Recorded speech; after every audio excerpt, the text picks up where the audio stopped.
हमारे एक्सपर्ट्स हमारे साथ है राकेश बंसल और मयूरेश जोशी से एक राय ली जाए बैंकों वाले मामले पर और यूनाइटेड स्पिरिट वाले मामले पर भी बात करनी, लेकिन पहले बैंक्स पर एक राय ले रहे, क्योंकि अभी अभी हमने प्रदीप से जो बात की, ये एसडीआर के नियम जो आसान किए गए हैं, जॉइंट लेंडर्स फोरम के नियम जो आसान किए गए, बैंकिंग शेयरों के लिए राहत की बात है, लेकिन फिर भी क्या बैंक शेयर खरीदने की हिम्मत है क्या मयूरेश इस तरह के माहौल में? यदि हाँ तो क्या खरीदेंगे आप?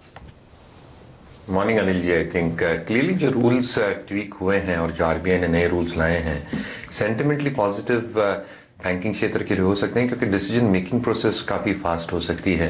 बट मेरे हिसाब से I think there are two important things to be watched out for. I think जो प्रोविजनिंग है 15% की, I think that provisioning will still take a hit on bank balance sheets. और दूसरा जो इक्विटी कंपोनेंट की हम बात करते हैं, ये काफ़ी कंपनी जो एसडीआर में है ये डेट में है, और again I think they are not completely out of the woods. तो कहीं ना कहीं आई थिंक जो इक्विटी डिप्रिसिएशन होगी आपकी वैल्यू ऑफ एसेट्स की, तो I think that will also take some amount of toll on your balance sheet. तो मुझे लगता है I think sentimentally at least decision making process SDR book will become much more leaner. But मुझे लगता है I think the cleaning up process will take at least 18 months as RBI is directing, which is a good 6 quarters from now. और जो मुझे लगता है जो stress through banks अभी भी गुजर रही हैं, जो बुक का वैल्यू की डिटोरेशन ऑलरेडी हो चुकी है, जो हिट लेना पड़ रहा है Q4 में, I think that stress will still continue. इसलिए at this point of time Anil ji, I will still be staying away from PSU banks unless I see a structural recovery happening.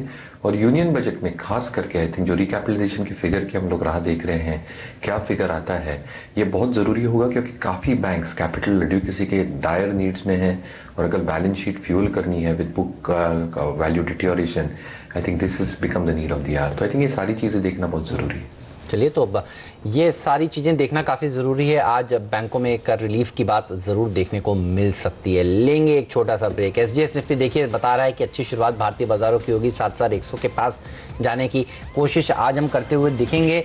लेंगे ब्रेक के बाद पहला सौदा हाजिर करेंगे। रुपए की ओपनिंग पर होगी नज़र। कलम में देखा था काफ़ी कमज़ोरी देखने को मिलती, रुपए में लगभग ऑल टाइम लोज के पास पहुँच गया था रुपया। आज क्या मजबूत होगा या फिर मंथ एंड डॉलर डिमांड के चलते और कमज़ोरी देखने को मिलेगी? साथ ही स्टॉक 2020 का अपडेट भी आपके सामने रिकैप हाजिर करेंगे और यूनाइटेड स्पिरिट्स के ऊपर होगी नजर। यहाँ खबर तो देखिए नेगेटिव है, लेकिन DIGO को राहत मिली है, निजात मिला है अब विजय माल्या से। तो क्या इस स्टॉक में आज तेजी देखने को मिल सकती है? FNO में भी शामिल होने वाला है। इस शेयर पर आज सबकी नजरें बनी रहेंगी। प्री ओपनिंग सेशन में देखेंगे किस तरह का प्रदर्शन दिखाता है ये स्टॉक। एक ब्रेक लेकर अभी हाजिर होते हैं।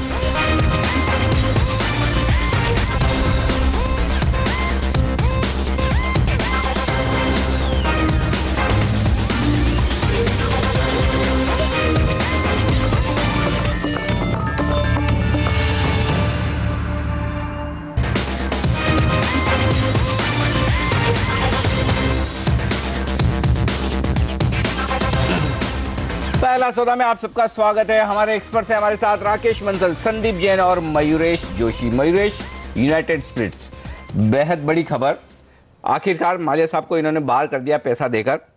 ये बताएं, पैसा तो वैसे कंपनी से दिया जा रहा है, लेकिन क्या शेयर के लिए एक बड़ी पॉजिटिव खबर है? आज बड़ी तेजी हो सकती है कि चलिए अब ये बाहर निकल गए, अब ये यूनाइटेड स्पिरिट्स नहीं रही, पूरी तरह से DIGO हो गई है, खरीदेंगे आप? नहीं, एज अ डिस्क्लेमर हम स्टॉक कवर नहीं करते, लेकिन जैसे डेवलपमेंट्स हो रही है और जैसे गुप्ता साहब जो आपके फॉर्मर सेबी के चीफ आए थे चैनल पे, बिल्कुल सहमत हूँ। बिल्कुल जैसे आई थिंक पहले डेवलपमेंट्स हुई थी स्टॉक में in relation to what the minority share holders had to stay, और जैसे आई थिंक पे आउट्स हो रहे हैं आज की तारीख में, आई थिंक जो कैश फ्लोज जनरेट करती है stand alone United Spirits India में, और जो आई थिंक पे आउट्स होने की आई थिंक जो एक रकम इन्होंने रखी है, आई थिंक क्लियर मिसमैच है। तो कहीं ना कहीं हमें ये देखना पड़ेगा, क्लैरिटी लानी पड़ेगी कि who is exactly going to pay this amount. Point number 2 यही होगा, आई थिंक जो स्टेक अभी है इनका, आई think that still governing around 54% if I am not mistaken eight this point of time. तो मुझे लगता है आई थिंक जैसे नए नए प्रोडक्ट्स लाएंगे, I think this is what the market is expecting in terms of core business performance as far as the premiumisation of products is concern. तीसरा, I think अगर माइनॉरिटी शेयर होल्डर जैसे गुप्ता जी भी बता रहे थे, कुछ आई थिंक अटकलें लाते हैं इन terms of what their interest should be protected, मुझे लगता है आई थिंक ये स्टॉक पे वापस एक ओवरहैंग बन सकता है। तो सेंटिमेंटली शायद पॉजिटिव हो सकता है, क्योंकि आई थिंक जो एक लायबिलिटीज थी in terms of what Vijay Mallya might have towards United Spirits, I think वो शायद ये सेटलमेंट एग्रीमेंट से होती है, but will this be valid and whether this can be contended, I think ये सारे ओवरहैंग हुए स्टॉक पे।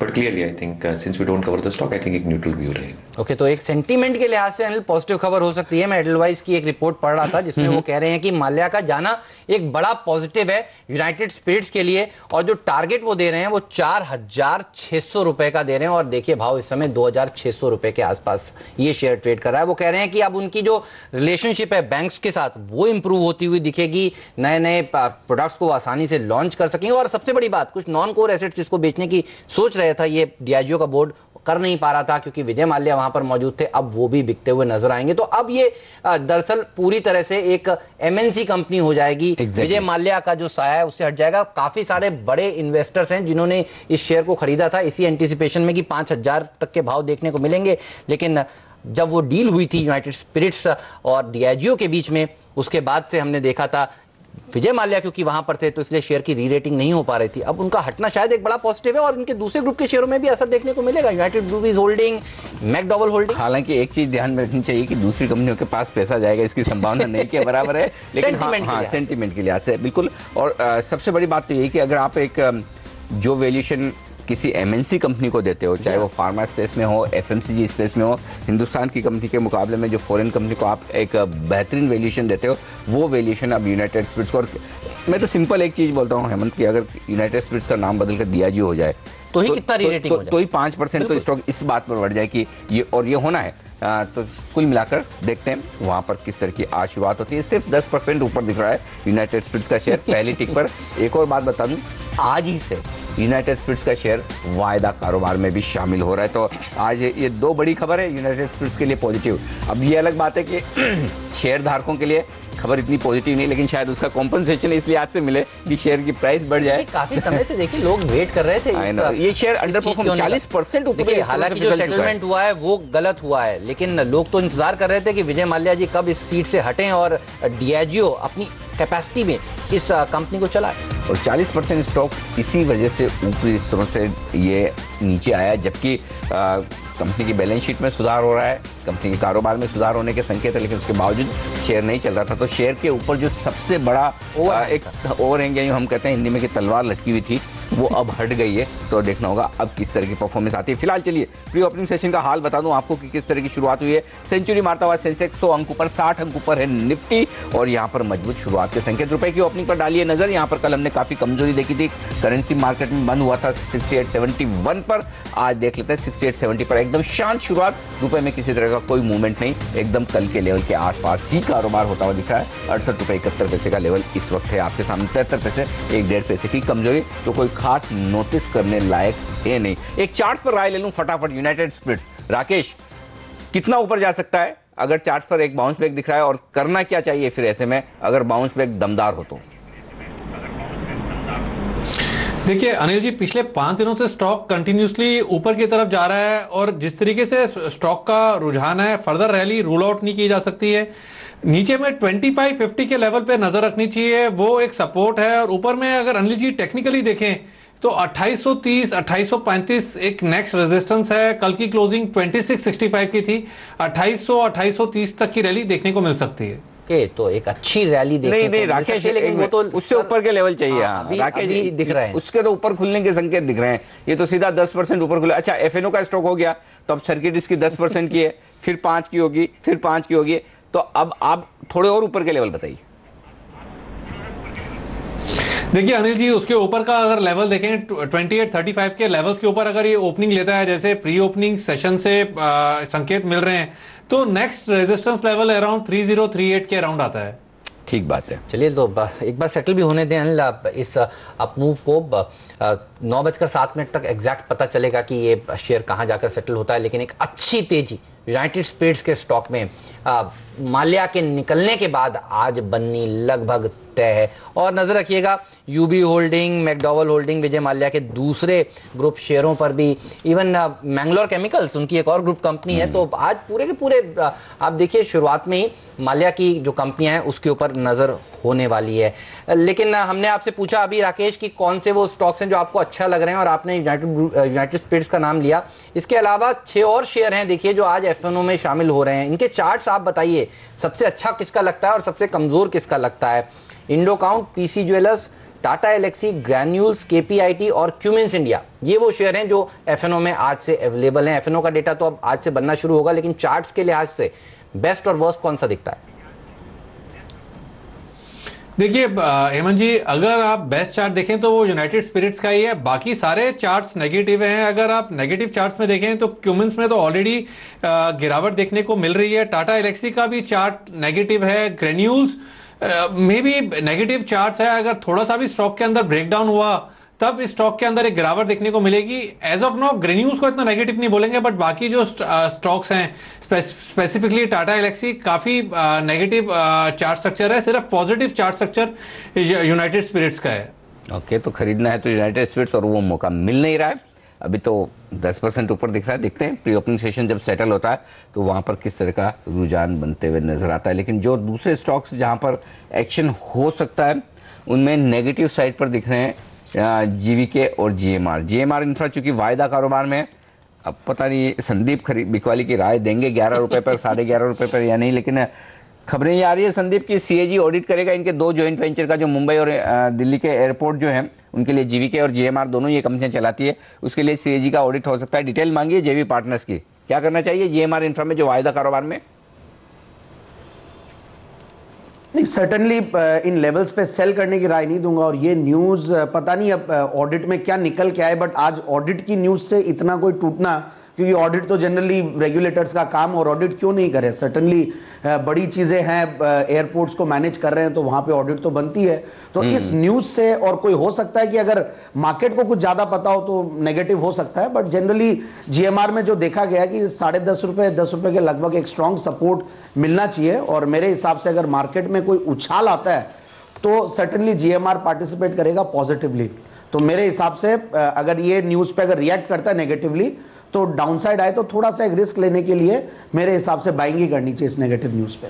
चलिए, तो यहाँ पर नेगेटिव न्यूज़ पे खरीदारी करिए। आज बाजार का व्यू मूड दरअसल काफ़ी अच्छा है और आप देख सकते हैं कि एसजीएक्स निफ्टी की तर्ज पर सेंसेक्स निफ्टी भी अच्छी शुरुआत देने की ओर संकेत करते हुए। लेकिन ऐसे में ब्रोकरेज हाउसेस कहाँ पर बुलिश और बेयरिश हैं, खासतौर पर फॉरेन ब्रोकरेज हाउसेस की क्या राय निकल कर आ रही है, बताने के लिए नियति हमारे साथ जुड़ चुकी है। नियति, बताइए किन शेयरों पर नजर है एफआईआईएस की? बैंकिंग स्टॉक्स आज फोकस में है। कल जिस तरह से आरबीआई ने जो डेट रिस्ट्रक्चरिंग के नियम आसान किए हैं उसके बाद काफ़ी पॉजिटिव है कुछ एक बैंकों के लिए। इनका मानना है गोल्डमैन सैक्स को लंबी अवधि के हिसाब से निजी बैंकों में निवेश करने के मौके दिख रहे हैं, मगर इनका मानना है कि स्थिरता बहुत ज़्यादा ज़रूरी होगी, क्योंकि जिनका कॉर्पोरेट एक्सपोजर बहुत ज़्यादा है उन्होंने पिछले 6 महीने में काफ़ी ज़्यादा अंडर परफॉर्म किया है। और छोटी अवधि में भी क्योंकि स्ट्रेस लेवल्स बहुत ज़्यादा हैं, इसीलिए इनका मानना है कि बहुत बेहतर प्रदर्शन की इनको उम्मीद नहीं है। अगर आपको निवेश करना ही है तो निजी बैंकों में आपको निवेश करने की सलाह दे रहे हैं, स्पेशली उनमें जिनका ज़्यादा कैपिटल एडुकेसी रेशियो है। Yes bank, axis bank, ICICI bank, federal bank में आपको निवेश करने की सलाह दे रहे हैं, मगर पीएसयू बैंक में अगर आपको निवेश करना है तो एसबीआई इनका टॉप पिक है। बैंक ऑफ बड़ौदा को इन्होंने डाउनग्रेड किया है, आज इनको न्यूट्रल की से इसकी रेटिंग घटा के इन्होंने सेल कर दिया, यानी बिकवाली की ये सलाह दे रहे हैं। टारगेट प्राइस 178 से घटा के इन्होंने 129 का कर दिया है। 130 के आसपास के ही लेवल्स अभी भी मौजूदा भाव पे चल रहे हैं। 12 महीने के अंदर इसमें कोई रिकवरी की इनको उम्मीद नहीं है, मगर एलआईसी हाउसिंग को ये अपग्रेड कर रहे हैं, न्यूट्रल से इसकी रेटिंग बढ़ा के बाय की कर दिया, यानी आप खरीदारी करके चलिए। 545 रुपए तक के लक्ष्य आपको ये शेयर दिखा सकता है। 40% के आसपास की एक मौजूदा भाव से तेजी हो सकती है। इनका मानना है कि वैल्यूएशंस के हिसाब से काफी ज्यादा भी आकर्षक हो गया है, आपको निवेश करना चाहिए लंबी अवधि के हिसाब से। 12 महीने में आपको 40% तक के रिटर्न ये शेयर दिखा सकता है। सीएलएसए की आज भारतीय एयरटेल पे एक बाय का कॉल मेंटेन उन्होंने किया है, खरीदारी की सलाह दे रहे हैं। 395 रुपए तक के लक्ष्य, मौजूदा भाव से 23% का एक अपसाइड पोटेंशियल। टेलीकॉम प्लेयर सबसे बड़ा है, 3G और 4G के जो डेटा ऑफरिंग्स हैं उसमें इनको काफ़ी ज़्यादा फायदा मिल रहा है, आगे भी ग्रोथ की इनको बेहतरीन उम्मीद है। 395 रुपए तक के लिए आप निवेश करके चलिए, भारतीय एयरटेल में मानना है सीएलएसए का। बेहद इंटरेस्टिंग। और भारतीय एयरटेल स्टार परफॉर्मर फरवरी सीरीज का, जिसने काफी बेहतरीन प्रदर्शन किया, इस स्टॉक पर राय लूंगा, लेकिन उससे पहले एक तुरंत देख लेते हैं आज ट्रेडिंग के मौके कहां हैं आपके लिए। स्टॉक 2020 जो 20 टॉप ट्रेडिंग आइडियाज आपके स्क्रीन पर।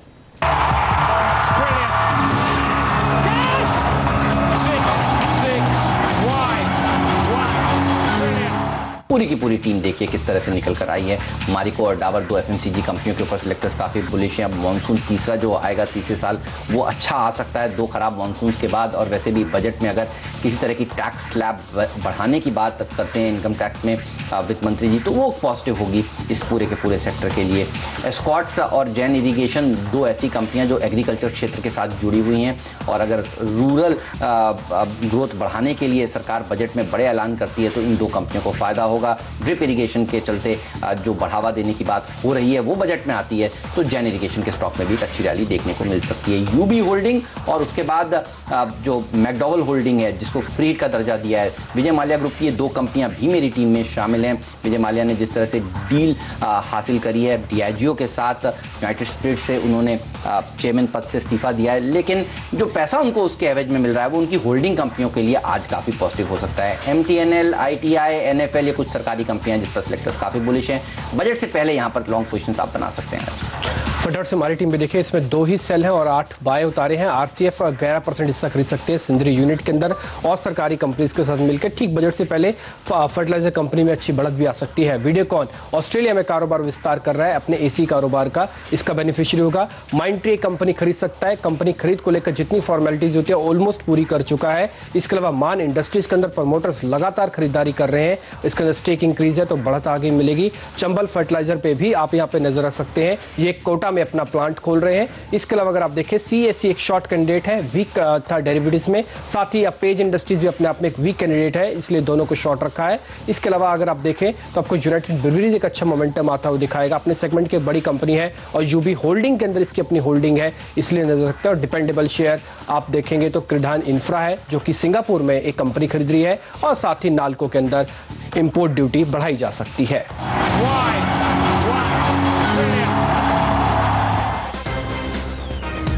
तो ये सारे टॉप 20 ट्रेडिंग आइडियाज आपके लिए जहां पर आज आपको नजर रखनी चाहिए। नजर रखिए प्री ओपनिंग सेशन पर 165 अंकों की मजबूती बन चुकी है सेंसेक्स में, और निफ्टी 68 अंक मजबूत। बड़े दिनों बाद हम SGX निफ्टी की तर्ज पर मजबूत खुलने की तैयारी कर रहे हैं, और मजबूती कैसी है बता दूं, 50 के 50 स्टॉक हरे निशान में। आइडिया सेलुलर एकदम फ्लैट बंद है, बाकी 49 स्टॉक तेजी के साथ खुलेंगे। बैंकों में आज दमदार तेजी होगी, लेकिन भारतीय एयरटेल की जो मैं बात कर रहा था उस पर एक राय ली जाए संदीप से। संदीप स्टार परफॉर्मर है पिछली सीरीज का, अब CLSA का अपग्रेड आ रहा है, 395 रुपए का लक्ष्य है। ट्रेडर्स के लिए खरीदने के लिए देर हो गई या अभी भी ले लें? नहीं, मेरे हिसाब से तो मैं राय नहीं दूंगा इसमें लेने की, क्योंकि आप तो रिलायंस खरीदेंगे मुझे पता है, चला है और मार्केट टेलीकॉम के नाम पे आप रिलायंस खरीदेंगे। मुझे ऐसा लगता है कि राइट, मैं अगर प्ले करना ही है मुझे, तो मुझे ऐसा लगता है कि वहां पे डाउनसाइड रिस्क कम है, और आपने मेरी पिक दे ही दी है। मैं अगर इसका ऑल्टरनेटिव देखूंगा तो आई फील कि मुझे रिलायंस ज्यादा बेहतर लगता है, क्योंकि इसके कंपटीशन में आगे आने वाले दिनों में परेशान तो होगी है कंपनी, और जिस तरीके का प्राइस वॉर छिड़ेगा तो मुझे लगता है कि रिलायंस पे दाव लगाना चाहिए। और सर्टेनली रिलायंस में बाकी सारे पॉजिटिव्स भी हैं, रिजल्ट्स बहुत ही बेहतरीन आए थे, तो मुझे लगता है कि इन लेवल्स पे रिलायंस में रिस्क कम है। 880 900 का एक बेहतरीन सपोर्ट है, तो बिल्कुल रिलायंस लास्ट सीरीज में चला भी नहीं था, तो मुझे ऐसा लगता है आने वाले सीरीज में रिलायंस में चाल चल सकती है। चलिए आपको यहाँ पे एक डिस्क्लेमर भी दे दें, CNBC आवाज जो चैनल आप इस समय देख रहे हैं उसका स्वामित्व और प्रबंधन दोनों ही रिलायंस इंडस्ट्रीज के पास है। आगे बढ़ते हैं, आप देखिए आप प्री ओपनिंग सेशन के जो मूव्स हैं वो सेटल हो चुके हैं। सेंसेक्स 165 अंक ऊपर खुलने की तैयारी करता हुआ 70 अंक ऊपर निफ्टी खुलेगा, और जिस शेयर पर हम सबकी नजरें बनी हुई हैं यूनाइटेड स्पिरिट्स, अब आप देखिए 10% नहीं 4% ऊपर खुलने के वो संकेत वहां से इस समय मिल रहे हैं। लेकिन आप देखिए यूबी होल्डिंग, मैकडॉवल होल्डिंग, इनमें 10% की तेजी देखने को मिल सकती है। इस तरह के प्री ओपनिंग मूव्स इस समय बने हुए हैं। लेकिन एक सेक्टर जो सबसे अच्छा प्रदर्शन दिखा सकता है आज के दिन वो PSU पैक का, और ऐसा दिख रहा है। आप देखिए निफ्टी के टॉप 3 गेनर्स, उसमें से 2 दरअसल PSU बैंक्स हैं, बैंक ऑफ बड़ौदा और SBI। यहां पर एक अच्छी उछाल देखने को मिल रही है। दोनों में से अगर एक शेयर चुनना हो तेजी की साइड पर राकेश, क्योंकि हमने देखा था पिछली सीरीज में सबसे ज्यादा पिटे भी यही सेक्टर था, 12% गिरा था बैंक निफ्टी, और निफ्टी मात्र 6% गिरा था। ये बताइए उछाल देखने को मिल सकती है क्या आज A और B? अगर तेजी करनी हो तो इन दोनों में से किसको चुनेंगे आप? देखिए हेमंत जी, कल के सत्र में तो स्टॉक नेगेटिव नोट पे बंद हुए थे। टेक्निकल स्ट्रक्चर अच्छा नहीं है, बट ब्रेकआउट के जो लेवल्स हैं वो पास में ही हैं। बैंक ऑफ बड़ौदा के लिए 136 रुपीज 25 पैसा के लेवल पर नजर रखनी चाहिए। अगर बैंक ऑफ बड़ौदा 136 रुपए 25 पैसे के ऊपर निकलता है तो निश्चित तौर पर एक ब्रेकआउट होगा, तब 129 का स्टॉप लॉस लगाना चाहिए। 143 144 के लेवल्स तब देखने को मिल सकते हैं। Similarly state bank of India में भी नजर रखनी चाहिए ब्रेकआउट के लिए। इसके अंदर अगर स्टॉक 161 के ऊपर निकलता है तब एक ब्रेकआउट होगा। 161 रुपीस के ऊपर ही स्टॉक को खरीदना चाहिए। अगर ये 161 के लेवल्स तोड़ता है तब 168 170 के लेवल्स शायद देखने को मिले। ओके, तो ये है राय इस वक्त इन तमाम स्टॉक्स पर। लेकिन सबसे ज्यादा मजबूत जो दो शेयर दिख रहे हैं बड़े इंटरेस्टिंग है। यूबी होल्डिंग 11% ऊपर, मैकडोवेल होल्डिंग 10% ऊपर, मैंगलोर केमिकल 6% ऊपर, जबकि यूनाइटेड स्पिरिट्स 4% ऊपर। तो 2833 का लेवल जो राकेश ने दिया है उसके ऊपर खुला नहीं है, अभी वहां पहुंचना बाकी है। हाँ, तो राकेश सही कह रहे थे कि सही लेवल तो अब आएंगे, 2833 के ऊपर निकलेगा तभी तेजी कीजिए, ये राकेश का मानना है, नहीं तो वहां पर प्रॉफिट बुकिंग करिएगा।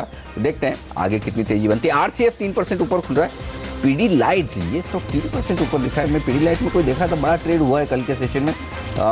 1,24,000 शेयर 607 रुपए में किसी फंड की तरफ से खरीदे गए और उसका असर ये दिखा है। अच्छा, जो आज वायदा कारोबार के नए खिलाड़ी हैं जो आज से शामिल हो रहे हैं, यूनाइटेड स्पिरिट्स तो चलिए अपनी खबर के दम पर मजबूत है ही, ग्रेन्यूल्स 2% ऊपर, टाटा एलेक्सी 2% ऊपर, कमिंस 2% ऊपर, ये नए खिलाड़ियों में कुछ एक शेयर हैं। एक इंडो काउंट भी आज से शामिल हो रहा है, उस पर भी नजर रखेंगे। पीसी जूलर्स, ये सारे स्टॉक हैं जो आज से अपनी वायदा कारोबार की पारी की शुरुआत करेंगे।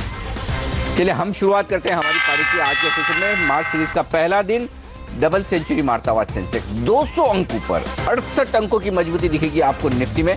1% की शानदार तेजी आज बाजार में बनती हुई दिख रही है। और आंकड़ा देखिए, 420 शेयर इस वक्त पॉजिटिव ट्रेड करते हुए दिख रहे हैं पहली टिक पर, और 50 शेयरों में नुकसान के साथ कारोबार होता हुआ दिख रहा है। मिड कैप इंडेक्स 1% ऊपर और बैंक निफ्टी 150 अंकों की दमदार तेजी के साथ कारोबार करता हुआ।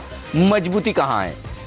ऑयल एंड गैस स्पेस के शेयरों में केन इंडिया 3% की मजबूती के साथ टॉप गेनर इस वक्त आपको नजर आएगा। लेकिन बैंक्स असली एक्शन दिखा रहे हैं। बैंक ऑफ बड़ौदा 3% ऊपर, एसबीआई 2%, पीएनबी 2%, लेकिन प्राइवेट बैंक्स भी पीछे नहीं है। एक्सिस, यस, इंडसइंड सारे मजबूत। मेटल्स, हिंडाल्को, टाटा स्टील, ये सब के सब तेजी के साथ शुरुआत करते हुए दिख रहे हैं आज के सेशन की। और निफ्टी के कुछ हाई बीटा स्टॉक्स, आईटीसी, भेल तेजी के साथ आज की पारी की शुरुआत इनकी तरफ से भी। वेदांता 3% ऊपर होकर अब टॉप गेनर। दो शेयर कमजोर हैं आई लेटर के, आज शायद इनके लिए दिन अच्छा नहीं। आईसीआईसीआई और आइडिया सेल्युलर जो आधा % कमजोर दिख रहे हैं इस वक्त। आइए वायदा कारोबार में बता दूं आपको एक्शन कैसा है।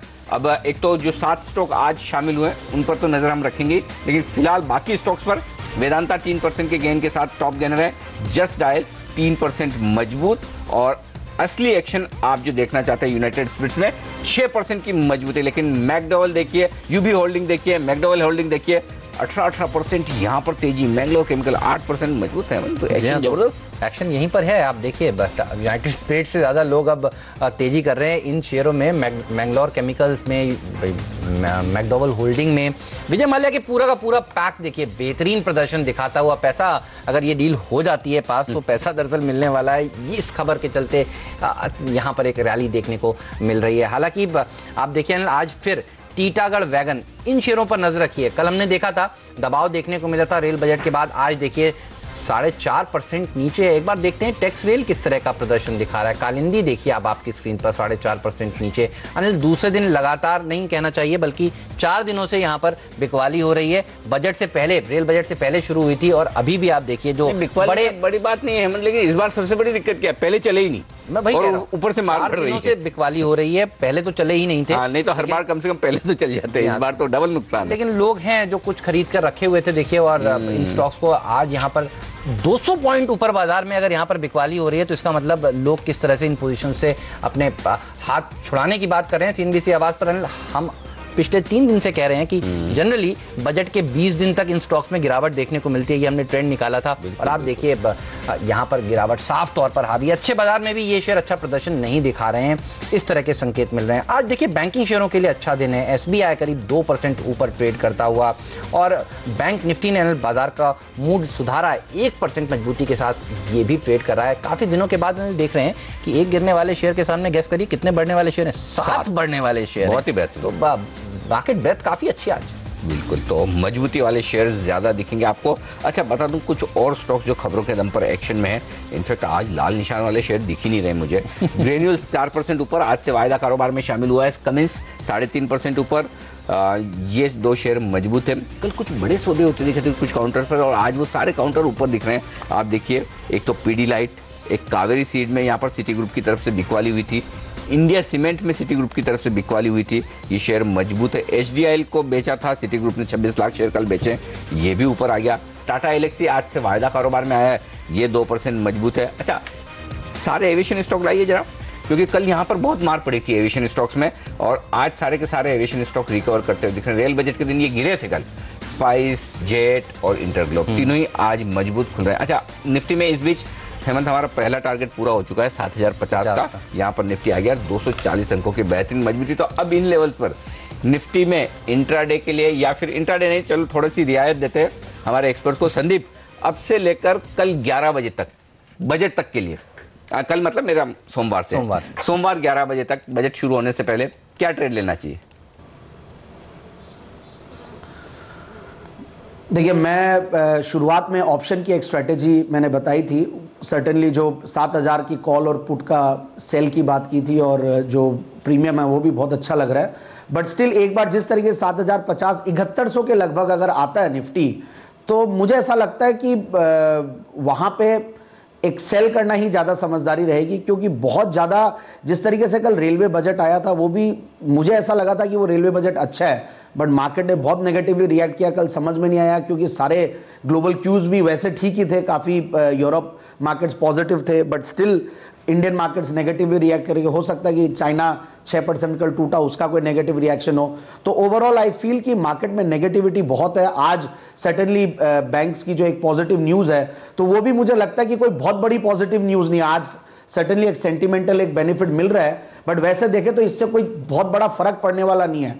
बट स्टिल आई फील कि मद्दी करके ही चलें, और 7200 will be a very very strong resistance. तो शाल में बिकवाली करने की राय दे रहे हैं हमारे एक्सपर्ट। लेकिन अनिल, आप देखिए, जनरली हम देखते हैं बजट से एक आध दिन पहले तेजी देखने को मिलती है कुछ सेक्टर्स में, और आज फिर देखिए आरसीएफ, एनएफएल, फैक्ट, ये सेक्टर मजबूती के साथ इस समय खड़ा हुआ है। इन शेयरों को लाने की कोशिश करते हैं एक बार, और देखते हैं किस तरह का प्रदर्शन दिखा जा रहा है। फैक्ट मैं देख रहा हूँ 7.5% ऊपर, आरसीएफ 3.5%, 4% मजबूत। एनएफएल पर भी नज़र रखेंगे। और जनरली हम देखते हैं कि इस बार कहा भी जा रहा है कि एग्रीकल्चर का ऊपर फोकस रहने वाला है बजट का। बजट के लिहाज से अगर संदीप कुछ खरीदना हो आपको, तो हालांकि आप कह रहे हैं उछाल में बिकवाली करें, लेकिन सिर्फ बजट के लिहाज से तो कोई स्टॉक आपको अच्छा लग रहा है क्या इस समय? बजट के लिहाज से मुझे ऐसा लगता है, फर्टिलाइजर स्टॉक्स की जो बात कर रहे थे, इसमें जो आरसीएफ है पर्टिकुलरली एक बहुत ही अच्छे लेवल पे खड़ा है, और बहुत ही कम डाउनसाइड रिस्क ऐसी लगती है। और मुझे लगता है कि आरसीएफ में बिल्कुल खरीदारी करनी चाहिए। कुछ ऐसी जेड्स को लेकर हो सकता है कि सरकार कोई चेंजेस ला सकती है कुछ, और मुझे ऐसा लगता है महिंद्रा लाइफ स्पेसेस, जो कि इतना मार्केट में तूफान आया था कि नीचे ऊपर मार्केट चल रहा, बट ये स्टॉक काफी रेजिलिएंट था। आप देखिएगा, हालांकि बहुत एक्टिवली ट्रेडेड स्टॉक नहीं है, बट 450 440 का एक लेवल है जो बहुत स्ट्रांग सपोर्ट की तरह काम कर रहा है, और यहां पे उछाल आएगा तो बहुत अच्छा उछाल आ सकता है। तो मुझे लगता है ये स्टॉक पे ध्यान दे। जेन इरिगेशन है, इनफैक्ट नेगेटिव मार्केट्स में भी काफी रेजिलिएंट हो रखा है, तो जेन इरिगेशन का डीवीआर ले सकते हैं, जो कि मैं डीवीआर हमेशा काफी रेकमेंड किया हूं। और जिस तरीके से टाटा मोटर डीवीआर की वजह से सारा ये डीवीआर पैक पूरा लाइमलाइट में है, तो मुझे लगता है जेन इरिगेशन का डीवीआर ले सकते हैं, और उसके सामने जेन इरिगेशन का कॉल बेच सकते हैं उसी क्वांटिटी का। ये एक अलग ट्रेड है। तो मुझे लगता है ये 2-3 स्टॉक्स पे ध्यान देना चाहिए। मयूरेश, ये बताइए अब इन रेलवे शेयरों का क्या करें? आज टैक्स रेल 6% नीचे, कालिंदी 6% नीचे। कल भी हमने देखा था 10% तक की गिरावट इनमें देखने को मिली थी। करनेक्स देखिए 5% नीचे, टीटागढ़ 6.5% नीचे, और इस महीने भी अगर मैं पूरा जोड़ के देखूं तो टैक्स रेल में 21% की गिरावट, कालिंदी में करीब 20% की गिरावट देखने को मिली। हालांकि बड़ी गिरावट पिछले 3 दिन में ही आई है, लेकिन अब कहाँ तक जा सकते हैं ये शेयर, क्योंकि अच्छे बाजार में भी नहीं चल रहे हैं। Disappointment Hemant ji I think बिल्कुल जारी रह सकते हैं, और इसकी मुख्य कारण यही है कि कुछ जो अनाउंसमेंट्स एक्सपेक्ट कर रहे थे कल बजट में काफ़ी कुछ आया नहीं। दूसरी बात ये भी देखनी चाहिए, जैसे मैं बार बार कह रहा हूँ, आई थिंक ये स्टॉक्स को एक 4 से 5 साल के नज़रिए से ही देखना चाहिए, क्योंकि जैसे ऑर्डर फ्लोज आते भी हैं सिस्टम में, आई थिंक यूटिलाइजेशन लेवल्स काफ़ी लो हैं काफ़ी कंपनियों की। Take in instance Titagarh wagons, इसका अगर आप फर्स्ट हाफ का परफॉर्मेंस देखें तो profits are down, top line भी नीचे है, यूटिलाइजेशन लेवल्स 13 से 15% के बीच में है। थोड़ी बहुत आई थिंक टेक्स मैको में आई थिंक सुधार देखने मिला है फाइनेंशियल्स में, लेकिन ओवरऑल कंसोलिडेट करे कालिंदी और टेक्स मैको मिलके मुझे लगता है आई थिंक परफॉर्मेंस अभी भी सॉफ्टवेयर साइड पे है। इसलिए ऑर्डर विन्स आने बहुत जरूरी है। क्या मार्जिन पे ऑर्डर आते हैं, क्योंकि कंपटीशन इतनी इंटेंस है कि वेफर थिन मार्जिन पे काम करती है कंपनी, इसलिए आई थिंक जो रिसीवेबल डेज होते हैं आई थिंक इनका भी आई थिंक एक रिडक्शन होना बहुत जरूरी है। तो ये सारी चीजें I think will play out over the next 2 to 3 years। इसलिए अगर आपका 4 से 5 साल का व्यू ना हो तो आई थिंक ये शॉर्ट टर्म और मीडियम टर्म में आई थिंक ये स्टॉक्स बिल्कुल डिसअपॉइंट कर सकते हैं, both in terms of financials, और जैसे कल कुछ बजट में आए नहीं, मुझे लगता है I think another down side of around 10-15% possible हो सकती है। But long term investors have to keep this in mind कि 1 से 2 साल के प्ले नहीं है, ये प्लेस 3 से 4 साल से हैं। FY 18-19 के बाद ही अगर ऑर्डर फ्लो सब्सटेंशियली फ्लो होते हैं बैलेंस शीट में देखना चालू हो जाएंगे। प्रभु जी ने जो रेल बजट 5 साल के होराइजन से बनाया, लोग 1 साल के होराइजन से इन शेयरों को ना खरीदें। आप देखिए अनिल, करनेक्स माइक्रो में तो 3,500 शेयर ही ट्रेड हुए हैं, और इसका चार्ट लाकर दिखाएंगे आपको, और इस समय आप देखिए 5% का लोअर सर्किट यहाँ पर लगा हुआ है। इंटरेस्ट नहीं है किसी को खरीदने में ये सारे शेयर में, तो बिना वॉल्यूम के ये तमाम शेयर नीचे गिरते हुए दिख रहे हैं, क्योंकि अब इनको सबको पता है ना, अब ये चलेंगे वापस अगले रेल बजट के आसपास, तो अभी 1 साल तक क्यों रखना है, वही एक सबसे बड़ी दिक्कत है। चलिए, ये तो हो गई दिक्कत की बात इन शेयरों के लिए, लेकिन जहाँ थोड़ी राहत के संकेत है उस पर एक आध राय ले ली जाए। राकेश, यूनाइटेड स्पिरिट्स अब ट्रेड कर रहा है 2790-2800 के आसपास, क्या ट्रेड बनेगा इन लेवल्स पर अगर कोई है तो? देखिए अनिल जी, रुझान पॉजिटिव है, ऊपर में 2830 के अराउंड एक रेजिस्टेंस है। अगर 2830 के ऊपर स्टॉक डिसाइसिवली निकलता है तब एक अनदर एक उछाल देखने को मिल सकता है 150 रुपीज का, तो 2830-2833 के स्तरों पर नजर रखनी चाहिए।